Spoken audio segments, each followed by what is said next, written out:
created the heavens and the earth. That means that in one sentence, God created the heavens and the earth. That's where we got Pastor Jorge. universe. It's actually really interesting. Okay. Come here. So this is my friend Tim. Hi, Tim. Okay, on the count of three. Okay, count of three. Do we know any other language here? Spanish. Chinese. Okay, we're going to do it in Chinese. All right. Yeah, there you go. So, teach us how to say 1, 2, 3 in Chinese. E our son. Okay, at the count of three. E our son. Okay.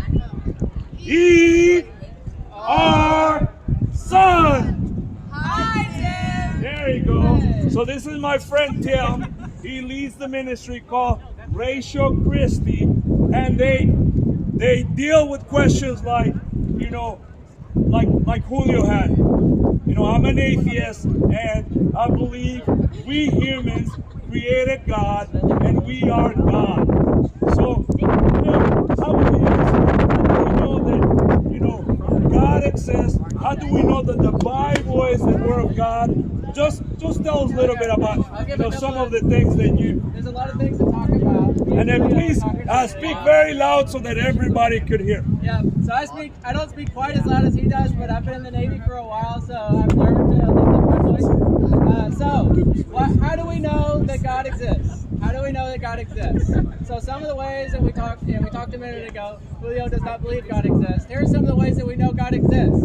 God is the best explanation for the beginning of the universe, which is an established scientific fact. God is the best explanation for the fine-tuning for life of the universe, which is something scientists like Peter Atkins agree with, which is something that Stephen Hawking agrees with. God is the best explanation for objective morality, because objective morality needs a ground for its existence, or it is grounded in society, which if you're an atheist, you need to believe is grounded in society. But the thing is that we know that certain societies are better than other societies. Nazi Germany is objective. Yeah, it would be subjective. That's right, because it's grounded in societies. So Nazi Germany was a worse culture. They were worse than America. American culture is better than Nazi culture. So guess what? Morality is not based in culture. Things like murder, rape, torturing babies for fun are objectively wrong. They'd be wrong for an alien race to do, and they're wrong for anybody to do. Go ahead. Question. Sorry, just want to finish the first 3 points. It's been here all So how is God? Wait. We want to know your name. We're making friends. I know my name. That was okay. Okay. My name's Ashley. Hey, say hello to Ashley. 1, 2, 3. Hi, Ashley. And make sure if you see Ashley, you say hello to her, because we are here to make friends. Okay. Ashley, what's your question? Okay, basically, I'm just confused how you can determine that God is the best explanation for all of this. Isn't your opinion technically biased because you're coming from a religious standpoint? So, that's a very good question, Ashley. Thank you. Now, there are certain things that we know objectively. So, for instance, the fact that there's a building here. Is there or is there not a building there? That doesn't really depend too much on my bias. I, as a white person, my wife who was born in China and raised in China can see there's a building there. Anybody around here, Jorge who comes from a Mexican background, anybody who's here can see objectively there's a building there, and that's an objective, factual piece of truth. Okay, now little commercial here. You all are invited to my church. So what we do here is when we look at different worldviews, we look at what we can factually know. What particular things can we say, and what can we look at about reality that shows us what truth is like. So when we look at things like the beginning of the universe, for instance, when we look at the beginning of the universe, what I said in the beginning is that it's a scientifically established fact. Now, there are different ways of determining objective truth, but science is pretty good. Most people agree that science is one of the best ways of actually getting the truth. What we know from the theory, the Big Bang Theory, is it's one of the best established cosmological theories in all of science. It is extremely well established. And what that points to is a beginning of everything. And what a beginning points to is certain explanations that are objectively possible. So when we look at what is objectively possible, then we need to ask ourselves, which one of those is it? That helps us narrow down our reasoning. That's how we do reasoning. That's how we think through these things. Go ahead. Guys, listen up. Listen up. We got sorry, a new what's your friend. name? I think we talked before. Huh? Neil. Neil. All right, Neil. guys. Hey, Neil. Neil. At the count of 3. 1, 2, Neil. 3. Hi, Neil. All right, Neil, please, loud so that everybody can hear Also, you. so I can have a little deafening in my ears. Back to what you said earlier when you were talking about how like God creating the universe was in scientific proof. Like, what is that proof? So what I said that the Big Bang is scientifically proven. Oh, okay. It's scientifically well established is what we should say. There isn't a scientific theory that's really proven. Most scientific theories are proved through inductive logic, we testing over years. And so to say it's proved is not really accurate because we have a certain level of certainty. But the beginning of the universe is a well-established scientific fact. That's what I said. Oh, I got you. We reason based on the fact that there was a beginning. When we say what explanations are available, then we take a look at what could have begun all matter, all time. And when we look at what could have began all matter and all time, what we know is it couldn't have been something that was matter. Because it started all matter. This is what scientists believe. I mean, all matter and time, those two dimensions, started at the Big Bang. So the question is, what could have been the beginner in this case? It's because we know logically that every beginning requires a beginner, so that something begun it. And the thing that began it couldn't have been matter, so it couldn't have been energy, because energy is also matter. It couldn't have been like a rock, it couldn't have been anything else. What it could have been is a mind. And the reason it could have been a mind is because a mind makes a decision at a certain point. So we see if before anything existed, there was a point of nothing existing, and then suddenly there was a bang. And between that nothing existing and that bang, what could have actually done that? And we know we ruled out matter, we know it wasn't matter, we know it wasn't something in time. Then what it looks a lot like is the Judeo-Christian God. That a God who is immaterial, who is a mind, actually created everything. The eternally existing God is what started out things. And that just from looking at that just the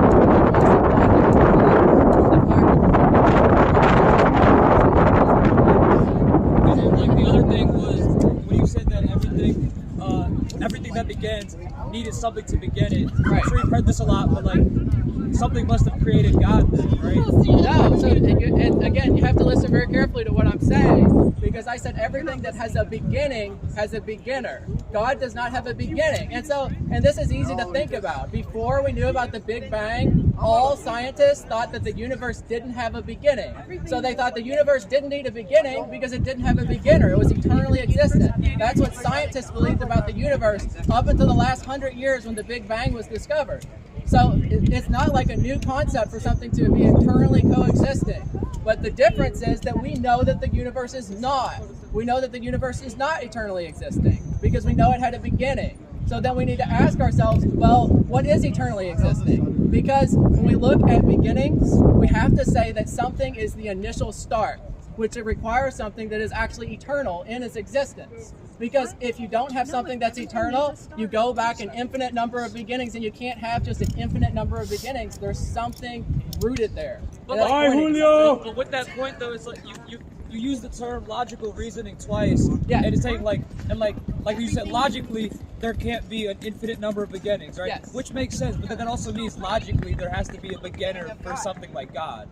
No, Right? it doesn't. Right. Because God is eternally existing. God doesn't have a beginning. So everything that has a beginning has a beginner. God doesn't have a beginning. That's why God, and this is the reason why The scientists. only reason he doesn't have a beginning was because there's nothing written down or told about it. Like we just don't. Like no there's one no was around to Bible for experience God. it, but there had to be some. Exactly. Some Here is what right? scientists believed up until the time of the Big Bang. They said everything that exists, the universe, like the universe, has been around eternally. This is what every scientist believed prior to the Big Bang. This concept we're talking about eternity. Sure.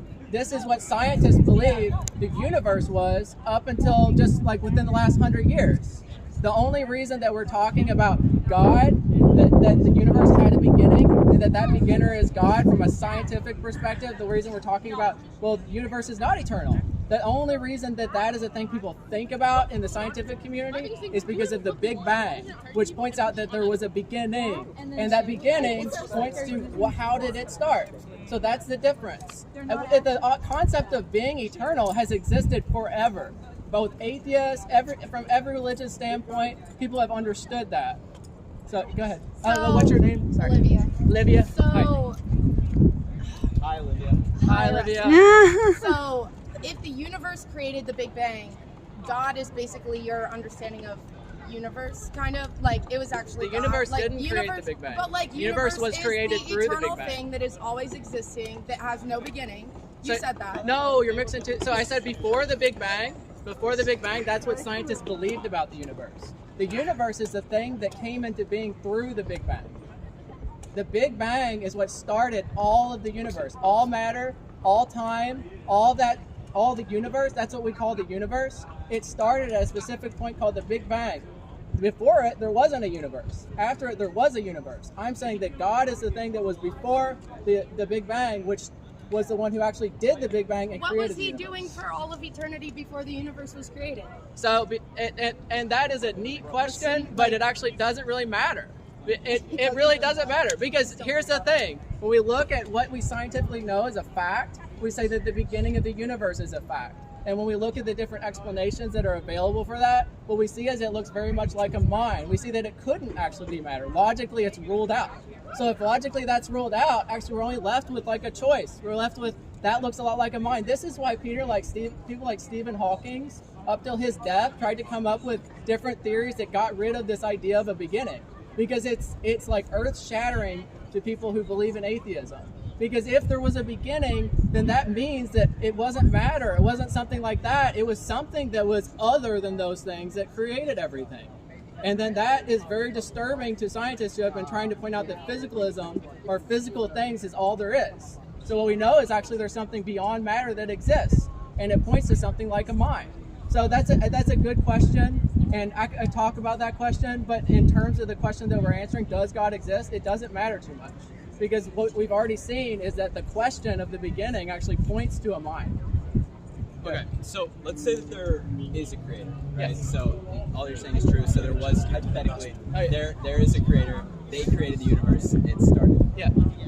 What makes you think it's your God and not somebody else's? What was your name again? Russell. Russell. Hey, Russell. There's Nice to meet you. so many religions out there that have so many explanations for what you're saying. Yes. Like Allah, That's my reasoning for being like Like agnostic. Muslims would say that like their book of text is the divine truth. Like that's like the thing. So Yeah, I got you. I just like I don't know why So it's your God. So here's the thing that whenever I started out talking about what are the reasons, the reason I don't just point to the Big Bang being how would I explain God's existence is because of your question. It's a very good question. The beginning of the universe is when we do reasoning, right? We're reasoning for the best explanation of the facts. So that's one fact. So that establishes that there is something like an actual God that exists. Yeah, so why But is then it yours? yeah, so now when we look at that, we look at some other things. So one of the things we look at is objective morality. So this is something that we look at, like I said, murder, rape, torturing babies for fun. Why are those things wrong no matter what society, like no matter what, you can imagine any society, you can make up a society in your mind, an alien village over on Mars that's sitting there, if they're going around torturing their babies for fun, if they're raping each other, then we know that's wrong. Well, some people would say that murder is okay because the death penalty, that's murder, and it's legal. So the way that people look at the death penalty is that death penalty is a way of actually dealing with murders and things like that. But it's murder. So actually people who believe in the death penalty don't believe it's murder, but they still believe murder is wrong. It's not murder to kill somebody. So people who because they believe kill so somebody. yes, because You're the still death murdering penalty them. is a way of dealing with crime. It's a just punishment for death. What But we're it's talking murder. about in terms of murder, and I mean you can read any philosophy text Who that are we talks to about decide murder. what is just? Why do we get to make that decision? We don't. God does, and that's the whole point of saying that But your God objective. does. Your God and No, what we're reasoning about here together is the fact that we saw that a God exists, and we see that there's some kind of objective morality. There are things like that we know, like Hitler. We know what Hitler did is objectively wrong. We know Alex Jones that said that in the what rape Hitler of does is okay, Nanking. so did Kanye. So I mean, like, The it's what? not all people don't think that. It's not like objective because all people don't think that. All people Some don't have to that think Hitler it. was It's good. every person who, every reasonable person you can talk to is going to tell you that actually going and gassing Jewish people, gassing innocent people is wrong. And here's the thing that even Nazis would agree on, even though they would say, they would not say what Hitler did is wrong. There are things, Nazis within Nazi culture would say that if you go and kill an innocent person within Nazi culture, that's murder. So there's this concept of murder that no matter what society you go to, no matter what people group you grab, they think murder is wrong. And so people define it slightly differently, but killing an innocent person is usually the way it's defined. So you're defining it as an innocent person. An innocent person, So yeah, that's if the it's way not most an cultures innocent define person, it. It's not murder. So that's the way most cultures define murder. Is So they how do say you that define innocent? That's exactly right, and that's what different cultures all how do look you define at. innocent? How do we define innocent? It's according to God's law. It's according to objective morality. But the thing we're talking about, even to have a basis of this, is we're talking that there is objective morality. There are things that are right and wrong. We're talking about is we're looking. This is called a particularism. So we look at a particular fact and we say, what is that fact? We say that murder is wrong. We say that no matter what culture you're in, no matter what group you're in, we say that murder is wrong. Now, different cultures define innocent in different ways, but basically it means not having committed a crime according to that people group. What about sacrifices? So again, That's murder without, it's not an innocent person, it's just a person that gives himself up. So and again, they let other people murder. it's again within a sacrifice culture. If you went around and just killed someone generally, they would say that's wrong. There are specific cases that they would define, and so I'm not saying that every culture is right. Actually, there's many cultures that are wrong. As a Christian, I can say that Nazi culture was objectively worse than American culture. And the reason I can say that is because my morality is not grounded in society. My morality is not grounded within this group. It's not grounded within America. It's grounded actually beyond that, and so that there can be judgment even on a nation. You can have a nation that has rules that are worse than other nations. What we're talking about is, are there objective moral facts? And things like murder point to an objective moral fact. Things like torture for fun points to an objective moral fact. Rape points to an objective moral fact. Okay, so objective morality, got it. What's the other reason that it's your God? So what objective morality establishes is that God is good, right? Because God is a judge who judges evil things and says those are wrong. All good? And then he judges evil things and says those are wrong. So he's all good. So he is good. So All what we've good. established is that Completely he's good, yes. Is he all knowing? So this is the thing that we're working through. So what we've established there is one thing. We've established that. So what we've established together is that there is a God and that God is good. So again, we established pretty well. We all agreed about the beginning of the universe thing. Kind of seems like it points to it. I actually have a comment about the creation of the universe. It's actually a fact that it came from a single high density point of energy that then exploded and created everything. God did It that. was energy. So, no, it was energy that exploded. It wasn't energy that caused it. It was Energy that exploded. Energy that exploded Yeah, but still energy causes was it. part of it. It That's didn't start how it. that works. It didn't start it. We're talking about a beginner and a starter. So what we're talking about? So you're saying, Yeah. so really quick, I just want to clarify this. It's not really a question. I just want to clarify this really quick. So you're saying that it didn't start from a single high density energy. It did. It did, but it had that high density energy point had to have something that started it. It had to have something that caused it to go from out of eternity past, nothing happening with it, and then suddenly something But happened. something was happening with it. Multiple accounts of fusion. How do you think the sun does everything it does? It's fusion that explodes. Why didn't they happen 100,000 years before it happened, or 100,000 The same years reason before our it? sun goes through fusion every second. You're not explaining the beginning part. You're not explaining how it actually began, because you're pointing to something. Because in order for that matter to have done that, there had to have been some point when it did it. Then, if it existed in eternity, so this is that point of energy that you're talking about. It had to have existed into eternity because it came before everything. Then I so have a if it question. came before eternity, then why did it change? What was the reaction? what is the reaction? That's what we're talking about in the beginning. We're talking about why did it go from that high density to actually something happening. Fusion. The same thing that happens in our Let's get sun. to the question, why the God of the Bible? Okay, so let's get to that question. So why the God of the Bible? So yeah, we could talk about Russell, some of don't this go. stuff. We're about to answer the question. So You answer the question, bro. quick. Okay, so why the God of the Bible? Yeah. So why the God of the Bible? So here's what we can look at. So what I've tried to do is I've tried to talk about God's existence and give you a reason for that. Try to talk about God's goodness and give you a reason for that. Because then that gives us kind of the feasibility, the possibility of what we're talking about in Christianity. Now, for Christianity, what we believe is that Jesus Christ rose from the dead. So that's an objective historical fact. That's what we believe, right? So that's what Christians believe is what I'm saying. And I'm saying that it is. Yeah, So not no, believe. So certainty, most people don't have, so you don't know what you had. If you mean certainty, absolute 100% certainty, you don't know that what you had for breakfast was what you really had for breakfast. Is what people believe. So like the building analogy. So I don't actually know that there's a building right there. In history, what we deal with is probabilities. What we deal with is that we have good evidence for something, and then based on that good evidence, we infer what happened in history. Now, what we have when we look at history, what we have about Jesus is that we have 90% of scholars agree that Jesus lived. So 90% of scholars agree. You can look up Gary Habermas. He talks about this in his book. 90% of scholars, that's skeptical scholars, that's atheists, that's Buddhists, that's people in Islam who write about Jesus. They agree. Yeah, they agree. When you look at 90% of them, they agree that Jesus lived. Bart Ehrman, who's an atheist, who's like one of the leading atheists, talks against the evidence for the New Testament and things like that. Yeah, but he was just a guy that people liked in the Middle East. Number one, he existed. Point one, he existed. Second point is that he died by crucifixion. Again, this is 90% of scholars say yes, he did. We have Roman records.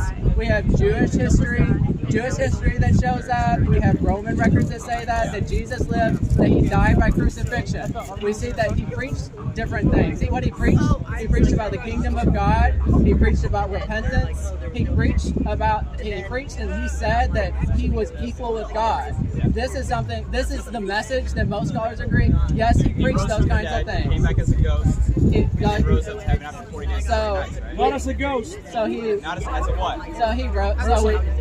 So we've established he was born.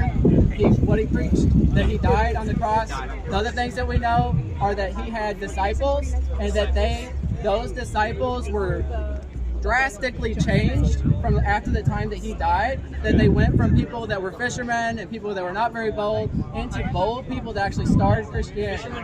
Based on once they went out, they didn't go bold and went out preaching before that. So I'm telling you what scholars agree on. Scholars agree that there was a change in their lives after they experienced the risen Jesus. They agree that the disciples of 12 experienced the risen Jesus, so they had experiences after his death of the risen Jesus. And they're the eyewitnesses. Scholars agree with that. The eyewitnesses. The 12, yes, they're eyewitnesses. So they believe that Paul had real experiences of the resurrected Jesus. They believe that James, Jesus' brother, there's good evidence, biblical and extra-biblical, that talks about James. So most scholars agree, at least the 12 disciples, all of them, and with Peter individually is what most people agree on, that Paul experienced the resurrected Jesus individually, and that he was against Christianity before he experienced the resurrected Jesus, and that he converted to Christianity out of experiencing the resurrected Jesus. That James was Jesus' brother, he did not believe in Jesus beforehand, and that he came to believe in Christianity through experiencing Jesus. So 90% of scholars agree with that. And then 90% of scholars also agree that the disciples were willing. Yeah, who are the scholars? So this is Gary Habermas. You can look up his article on it. Just let me finish the last point. So what 90% of scholars also say is that his disciples went into persecution and death for the claim that they experienced Jesus risen from the dead. So they said, we saw Jesus risen from the dead, and that was the reason they were persecuted and died. Right? So 90% of scholars say that. So what that evidence actually points to, there's disagreements, and you can read papers on the resurrection based on what historical scholars say. But what that points to, if people are willing to die for something, that means they believed it really strongly. And most people will try to point out, well, those experiences of Jesus were hallucinations. Well, you don't have hallucinations that happen to multiple people in multiple different places who are multiple different backgrounds. You know, Paul was a skeptic. He came to faith in Jesus through experience of resurrected Jesus. James was a skeptic.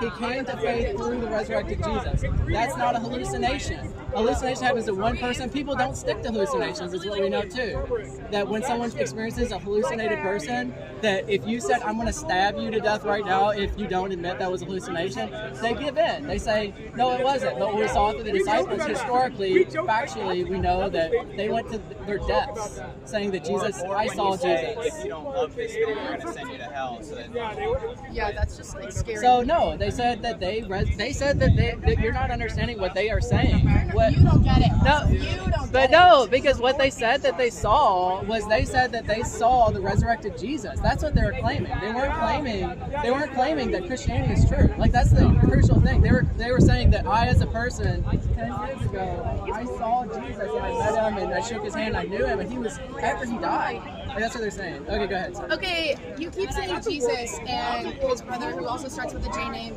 James. But in Hebrew, the people who were around Jesus during that time, they did not have a phonetic letter J. They Yeah, don't- insert whatever name you want in the place of those, And but those are where historic did we people. get Jesus, and why are we calling him that? And how do we know that's like accurate? Like, So I again, don't- that's a very good question, and we could talk about it. But we're talking about here is evidence for whatever name you want. If you want to call him Yesu in Hebrew, we call him Yesu. But we're talking about what scholars agree on. People who study that, who know the Hebrew. Scholars some know guy agree that that we Muhammad decided to name Jesus. Yes, and they also agree that Muhammad died and that he's in the grave today. What they don't like that, know actually. is that Jesus died. No one has ever found the body of Jesus. And here's the thing about the empty tomb: is if believe that they know they didn't no one find has the ever body found. for And here's 4,000 the thing: is after Jesus died, it was very easy to disprove Christianity. And we know from history is that both Roman and Jewish people hated Christianity. They wanted Christians to go away. It wasn't a good religion for them. You know, it was a new religion, and it was offensive to the gods. They could have got rid of the whole idea of Christianity by just saying that, hey, here's his body, here's this dude right here. But they didn't do that. And that points to the strength of the fact that actually there was a resurrected Jesus. There wasn't a body to be found. But that is in addition to the other evidence that I said. That's in addition. Yes. What's your name, by the way? Adam. I'll agree with you on the fact that a lot of evidence suggests that Jesus was Yes. I guess because we talked about Christianity, the science of I'd like to point out that a lot of scientists and Christians. Yeah, that's right. So I guess in your sense, do you believe that No. science was sort of like a way to Okay, I'm Olivia.